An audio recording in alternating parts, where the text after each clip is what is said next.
16ാം ധനകാര്യ കമ്മീഷൻ ചെയർമാനും അംഗങ്ങളും അടങ്ങിയ സംഘം ഇന്ന് കേരളത്തിലെത്തും.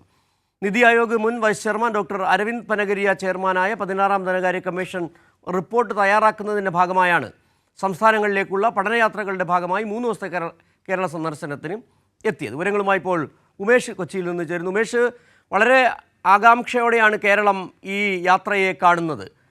നികുതി വിഹിതത്തിലുള്ള അസന്തുലിതാവസ്ഥ, ഒപ്പം തന്നെ കേരളത്തിന് ക്രമേണ കുറച്ചു കൊണ്ടുവന്ന വിഹിതം, ഇതെല്ലാം ഇക്കാര്യങ്ങളൊക്കെ കൃത്യമായി ചൂണ്ടിക്കാട്ടാൻ കഴിയുമെന്നുള്ള പ്രതീക്ഷ കേരളത്തിനുണ്ട്.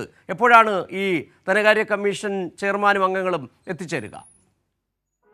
അതെ സിജു, ഏറെ പ്രതീക്ഷയോടെയാണ് ധനകാര്യ കമ്മീഷന്റെ സന്ദർശനത്തെ കേരളം നോക്കിക്കാണുന്നത്.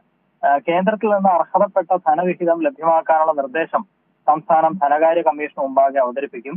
നികുതി വിഹിതം സംസ്ഥാനങ്ങൾക്ക് വിഭജിച്ച് നൽകുന്നതിലെ അസന്തുലിതാവസ്ഥ പരിഹരിക്കാനുള്ള നിർദ്ദേശങ്ങൾ ഉൾപ്പെടെയായിരിക്കും കേരളം അവതരിപ്പിക്കുക. അർഹമായ ഗ്രാന്റുകൾ യഥാസമയം ലഭ്യമാക്കാനുള്ള നടപടികൾ സംബന്ധിച്ചും സംസ്ഥാനം ധനകാര്യ കമ്മീഷനെ ബോധ്യപ്പെടുത്തും.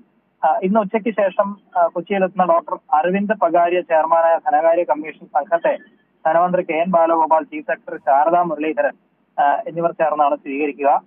പിന്നീട് സംഘം കുമരകത്തേക്ക് തിരിക്കും. നാളെ രാവിലെ തിരുവാർപ്പ്, അയ്മനം പ്രദേശങ്ങൾ സംഘം സന്ദർശിക്കും. അതിനുശേഷം വൈകിട്ട് കോവളത്തെത്തുകയും ചെയ്യും.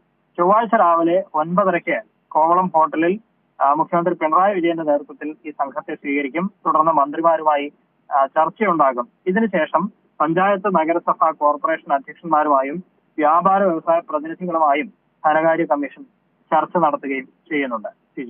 ശരി, ഉമേഷാണ് കൊച്ചിയിൽ നിന്നുള്ള വിവരങ്ങൾ നൽകിയത്. 16ാം ധനകാര്യ കമ്മീഷൻ ചെയർമാനും അംഗങ്ങളും 3 ദിവസത്തെ സന്ദർശനത്തിനായി ഉച്ചയ്ക്ക് ശേഷം കൊച്ചിയിൽ എത്തിച്ചേരും.